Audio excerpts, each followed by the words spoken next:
Hello everyone, today we're going to be talking about the Blade and Ghoul event, and we're just going to talk about all the important stuff. So first of all, the Blade and Ghoul, there's going to be a new event that runs from October 17th to November 7th. It is really difficult to say, but to be honest, I would skip the event. The event's a time sink. You're not getting rewarded a lot for the time you're investing into the game.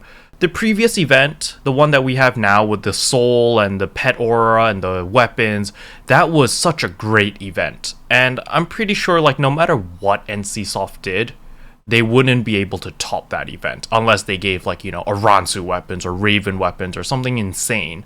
But that would upset a lot of the community. So there wasn't really much they could do in the aspects of events. However, the approach they took here, it was such a downgrade compared to the event that we have now, that it just seems really lackluster. We saw in the stream, it took them 35 minutes to complete that one run. In 35 minutes, I can finish 2 sets of dailies. I can finish my entire purple train in 40 minutes. So an entire purple train is almost 110 gold in 40 minutes. While this event, if I invest that 35 minutes to complete that dungeon, I don't even get 2 tokens maybe. Because of that, I really don't recommend you to do the event. This event is just not as rewarding. However, you know, if you really enjoy the game and you're having fun doing the event, then by all means go ahead. It's just not a very efficient way to gain upgrades and to gain materials from the game because of how long it takes you to do the Zyway runes. However, the dailies, by doing the daily challenge, you do get the 2 tokens, which is very nice, but I would recommend most players to just stop there. Just do your dailies and then just do like your regular purple train or whatever you normally do, and just don't stress too much about the Zyway runes. You can do it like, you know, maybe like once or twice if you're just interested in how the event is. However, if you want efficiency, I would skip Zyway runes because it's just it's a very big time sink. Yes, you can farm it indefinitely. However, it just takes a very long time since each run will run about 35 minutes. And it's not because you kill things slow, it's because the things take so long to spawn. So unless NCSoft changes this before launch, I don't recommend people to do Zyway runes. I'm hoping that, you know, they did realize by looking over their own live stream that it took them 35 minutes to complete and realize that maybe we should implement an NPC to just talk to activate the event or spawn the boss.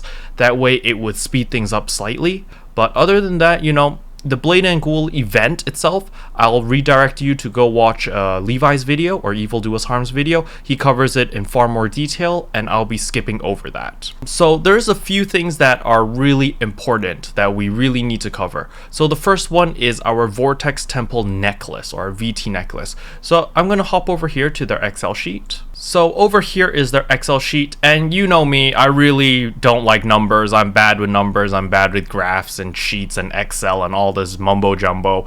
So the TLDR, the one that's most important is the necklace, is your Vortex Temple necklace. You can see over here moonstones. So it used to cost 400 moonstones to do the breakthrough from stage 3 to stage 4, 400 on stage 6 to 7, and 400 from 9 to 10. So, you know, that was a total of 1,200 moonstones. They've reduced this drastically, so now only costs 160 each. So that is a total of 480 moonstones. So that is a lot better than 1,200. So another thing that they also changed is the premium transformation stones. It used to cost 4 each upgrade, so that would cost 12 premium transformation stones, and they're reducing it to 6. So these 2 things, just the moonstones and the premium transformation stones, the decrease on this is making the upgrade for your VT necklace a lot cheaper than before. It used to cost an arm and a leg to upgrade your VT necklace to stage 10. I know because I upgraded 2 of them for my summoner, and it really sucked. You know, farming Naksun over and over again was just brain dead annoying.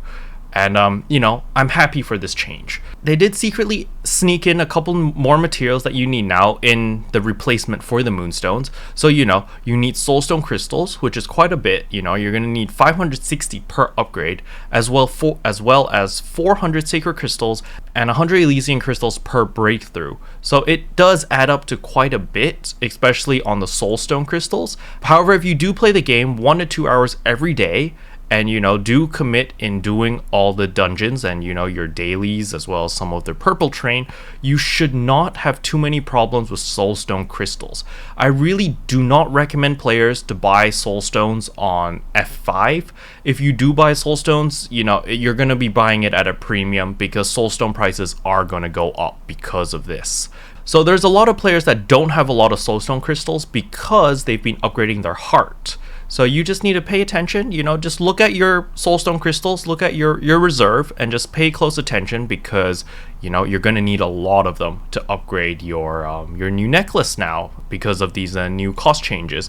And for those who are further down the line, which are on Twilight Temple accessories, you will also need quite a bit. Again, 560 per breakthrough. However, the big thing, the good news, is that Vortex Temple necklace is a lot cheaper. However, keep in mind that the new necklace is coming out in a couple months. The new necklace that will replace the Vortex Temple necklace will be coming in about 3 to 6 months.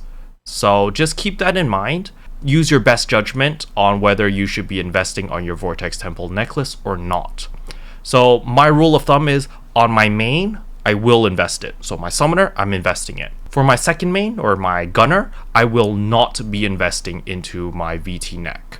I will be saving up all of my materials on all of my ults basically, and not investing in the VT neck, and only focusing on my main with the more recent upgrades.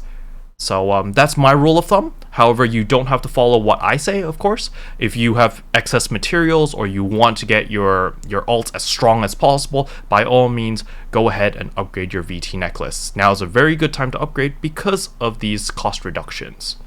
So over here, we can see the October 17 patch notes preview. This is posted on the forums. I don't know why they posted it on the forums and not on like the front page as like a update thing, but you know, no worries. That's why I'm here. So I'm here to tell you what's important. There are a few changes that are very nice. So, you know, now on normal mode, on the following dungeons, from Sogun's Lament all the way down to Shadowmoor, you can now use your regular Dragon Bloods. So regular Dragon Bloods, you get a bunch of them. You should have hundreds of them just by doing your daily challenge. Your daily challenge, you open that chest, it gives you a buttload of Dragon Bloods. So you use the Dragon Blood right before you go into the dungeon or when you're in the dungeon, and if you do die due to damage, you automatically revive. And it's extremely useful. So especially in like the harder dungeons, you know, like Ransack Treasury, Sandstorm Temple, Shadowmoor, it's super nice that now you can take 2 Dragon Bloods.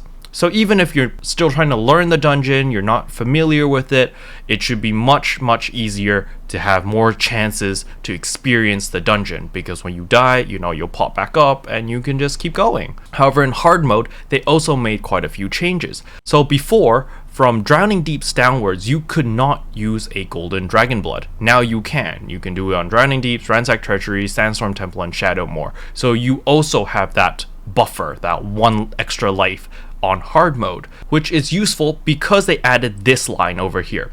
You can now purchase Iron Conquer Medallion, Frostburn Orb, and Heart of the Great Thrall for 1000 gold and 450 Hellion cores from the legendary tab on the Coin Exchange Merchant NPC Junsore. However, you need to have completed the Sovereign of Solak achievement in order to purchase the items.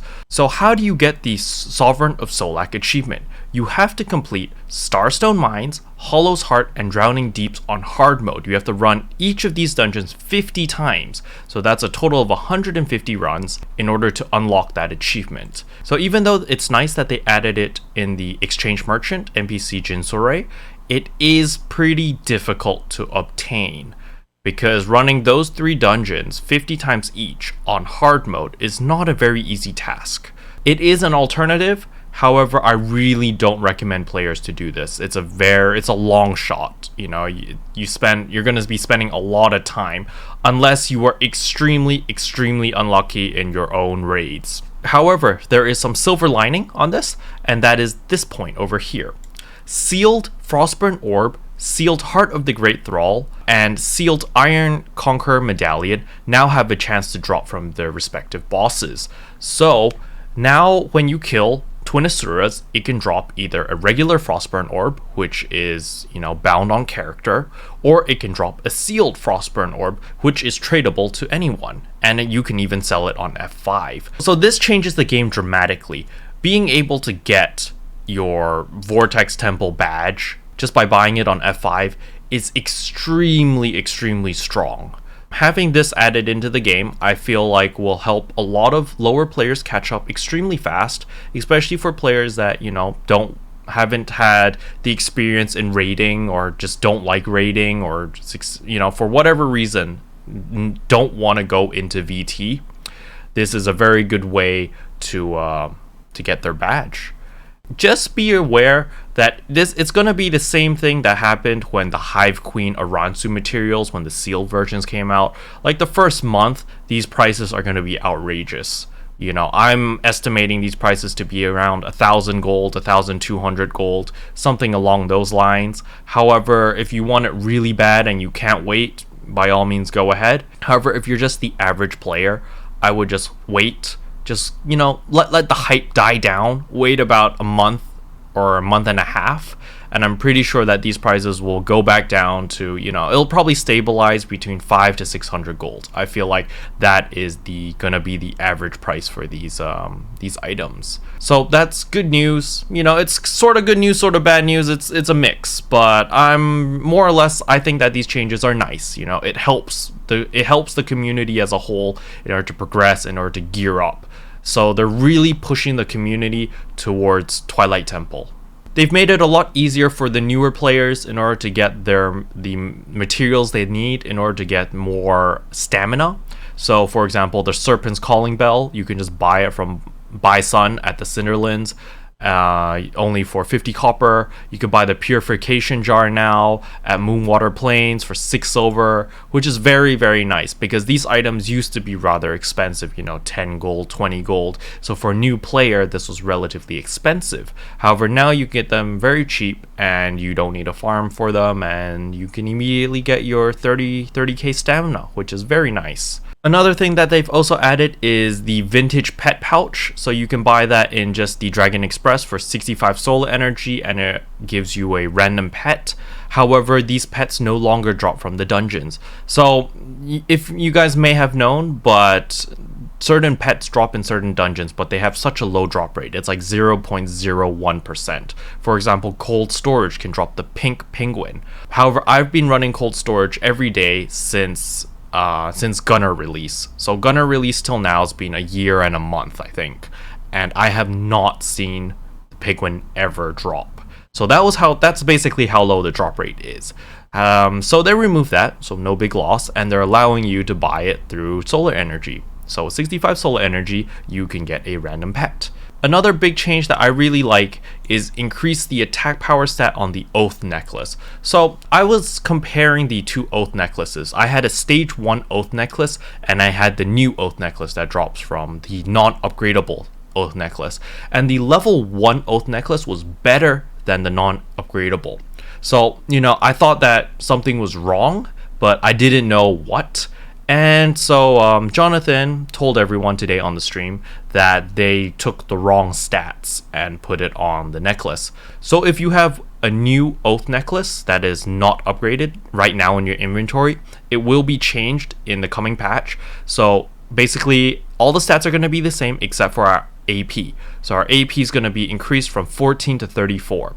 So this will make the Oath necklace a good necklace to use now, because of, they bumped up AP, and now the necklace will be more closer and more equivalent to around a stage 5, stage 6 Oath necklace. So I would recommend most people to use it, unless you have a necklace that is already above stage 6 and upgraded. So some of you guys may have seen my behind the scenes videos where we were just making fun of NC Soft, and we were telling them, oh, we're gonna release a Fuse It patch where we can fuse everything. So I'm gonna just dub this patch as the awakened patch, because they basically added awakenings for all these items. So we'll see here that, you know, Destiny Ring, Immortality Earring, Oath Necklace, Eternity Belt, Inheritance Ring, Apex Earring, Elevation Necklace, Divine Dragon Bracelet, Tiger Bracelet, blah blah blah blah blah blah blah blah blah. Okay, so all these items. So the only items that you should be caring about is your bracelet, and it really depends on what bracelet you're on. If you're on the Divine Dragon or the Tiger Bracelet, I would not awaken them. It's not worth awakening. However, if you are at the Starbreaker bracelet or the Divinity bracelet, it's worth upgrading. However, keep in mind the upgrades are very, very minor. You're gaining maybe 0.5% crit chance extra. 0.5% is still 0.5%, but just keep in mind, you know, these upgrades, these awakening upgrades, are very minor upgrades. Only do them if you have nothing else to upgrade, or if you just want to min-max. If you're the regular player or you still have a lot of things to upgrade, don't worry about it. Just leave your bracelet at stage 10 and don't bother awakening until all of your other equipment is fully upgraded and you have nothing else to do but to min-max. Then you can do awakenings. So a very nice thing that they added is now you can exchange items at the exchange tab of the Dragon Express. So this includes Silver Scale Fragments, Sea Glass, Blood Pearls, and Hive Queen Wings. This is very, very nice because for a lot of players, myself included, all 4 of my characters are already VT year. I don't need Raven Feathers. So I'm sitting there with over 800 Raven Feathers. There's no use for them because I don't use Raven Feathers for any of my equipment. So now I can use 3 Raven Feathers and 3 Solar Energies in order to get 1 Hive Queen Wing. Yes, this is costly. This is rather expensive considering that you only get like 4 solar energy a day for doing your dailies, right? But it is a nice thing that they added, especially for the blood pearls. Because a lot of players, you know, you're going to need blood pearls to advance in your soul. You're going to need blood pearls to advance into your Ransu 6 to Ransu 9. So, you know, blood pearls, you need a lot of them.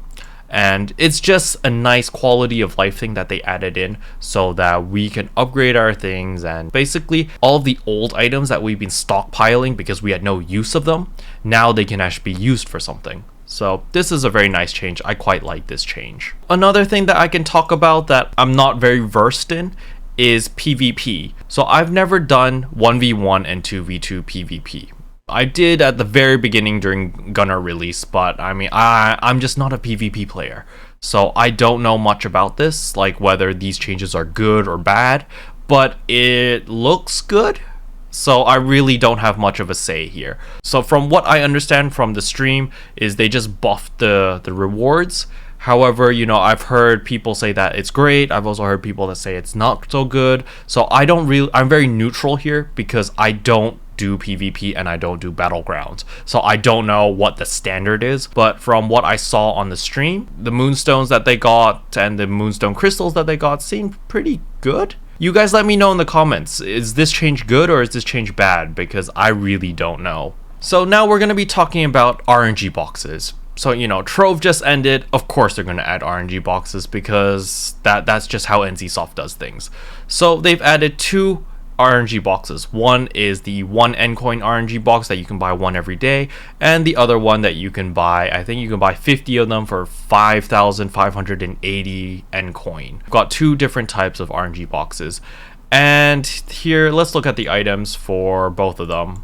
So here are the items that you can get from the 1 Ncoin RNG box that you can buy 1 every day. So over here, you know, you're guaranteed a quick revival charm, your soju, a raid revival charm. So this is very nice. I really do recommend everyone that if you can afford it to buy this box every day just because of the raid revival charm. This is very, very clutch, very useful in a lot of situations, especially when you're progressing through Vortex Temple or when you're progressing through Twilight Temple. You know, the revival charm could be that little edge that you needed to defeat the boss. It's really nice considering that the box only costs 1 Ncoin. As for the rest of the items, it's RNG, so you know for a fact that we're not going to be getting any of these items down here, all these purple items. Like, the chances are really, really low. And even for like the 10 Moonstone bundle, I'm pretty sure these items are going to be pretty low. We're probably going to get a ton of Soulstone crystals and a ton of Sacred crystals. The rest are just whatever. I would just buy this one Endcoin box just for the Raid Revival charm. Then you're always happy because you're guaranteed to get it. So next up is the Endcoin RNG chest. So over here is a lot nicer, obviously, because it costs Endcoin. So we're guaranteed to get 4 of these Phantasmic Eyes. So with these Phantasmic Eyes, you can go to the Dragon Express and you can change for a lot of really nice items. One of the few items of interest would be for your Vortex Temple badge.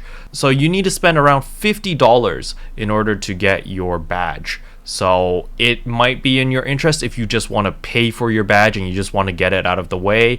Then you could go this path. You can just spend $50 and buy, I think it's like 38 boxes I think you need. However, you know, you can also use these Phantasmic Eyes for other things, such as weapon chests, which I will go over shortly. So back to the point of this RNG chest.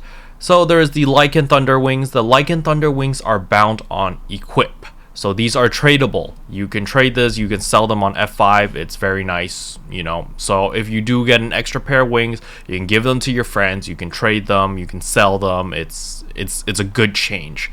Because, you know, the last wings in Trove, they looked really nice. I really wanted them, but I didn't get them. And, you know, I had a lot of friends that had like 5-6 copies of them. I really didn't need that many wings. It really sucked for them, it sucked for me, and nobody's happy. This is a good change. They've added Grand Celestial Wings. Yeah, you know, it's about time. You kind of expected it.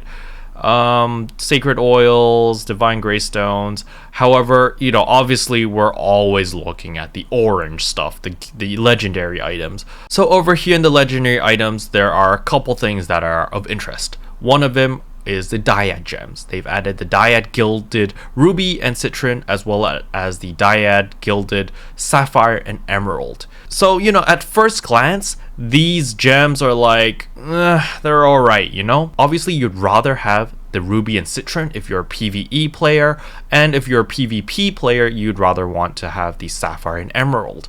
However, keep in mind, it's not the end of the world if you get the wrong one, if you don't get the Gilded if you don't get the Dyad gem you want, because you can salvage it. By salvaging this gem, you're able to get 25 of your Whole Moon gem fragments, so that's 250 gem powders, as well as a Gilded Ruby and a Gilded Citron, or a Gilded Sapphire and a Gilded Emerald, which is not too bad. Maybe you have an alt that needs these gems, or maybe you have extra slots. This will help you boost your AP by a little bit, and even though the affixes are not perfect for PvE, but you can still use them, right? Other than that, then there are the sealed badges, you know, the sealed Frostburn Orb, the sealed Heart of the Great Thrall, and this sealed Iron Conqueror's Medallion. These three are obviously going to have a pretty low drop rate. However, it is nice that they put those in.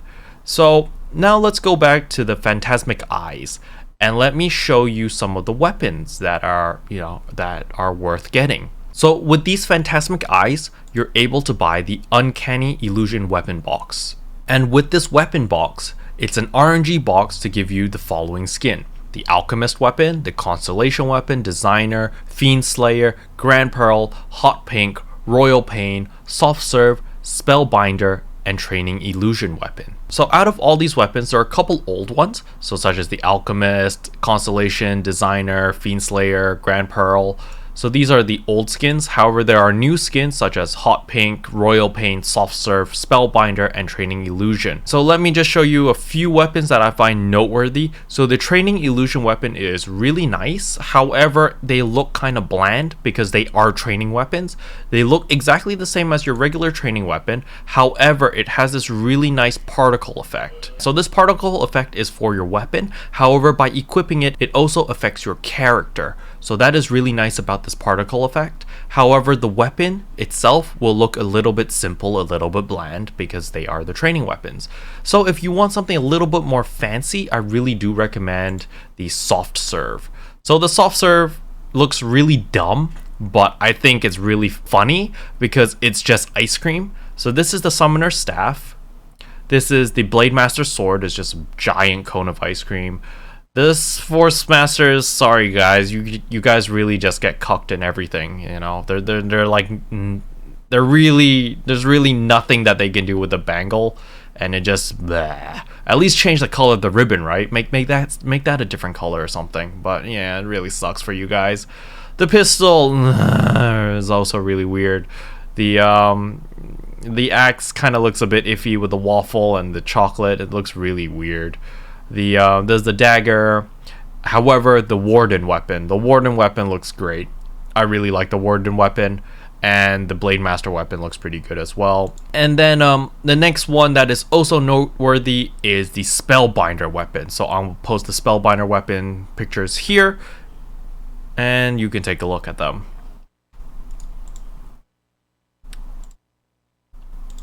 And for those who are curious, you can see over here, this is the wings, the Lycan wings. They do have a little electricity particle effect that happens around the wings. It looks alright.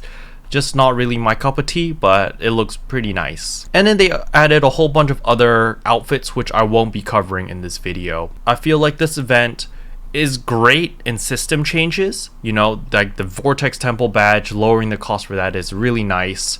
However, the event itself is really mediocre. However, it might be a good thing for a lot of players because, you know, the current event right now is burnt a lot of people out because, you know, it's such a good event with your soul, your pet aura, your weapon. You know, everyone's just been investing so much time into Blade and Soul. So for those players who think that, you know, they're getting burned out, I really would utilize this as a chance to just sit back, you know, relax, take it easy, don't invest too much time in Blade and Soul. There's plenty of new games that are actually out right now that have caught my eye, and I've been spending a lot more time playing them as well. So, you know, MapleStory 2 is out, Call of Duty Black Ops 4 is out, Assassin's Creed Odyssey is out. These 3 games are really, really good games. If you're burnt out of Blade and Soul and you just need that break, you know, I really do recommend you to take these 3 weeks, you know, take it easy, maybe just show up for your weeklies and your raid, and maybe just your dailies. And other than that, spend more time playing the other games just to, you know, reset yourself, just to take it easy. Other than that, I think this patch is, overall, I give it meh, like a 7 out of 10. It's alright, it's nothing great. You know, they made some good changes, they made some mediocre changes, they made some pretty events, but overall, 7 out of 10, I guess. Anyway, I hope this video helped you, and again, if you have any questions, feel free to ask me in the comments below, and if you want to know more information about the event itself, head over to Levi's channel, which I will link in the description below. So that's it. Thank you for watching, and I'll see you guys next time. Bye. What can I say except you're welcome?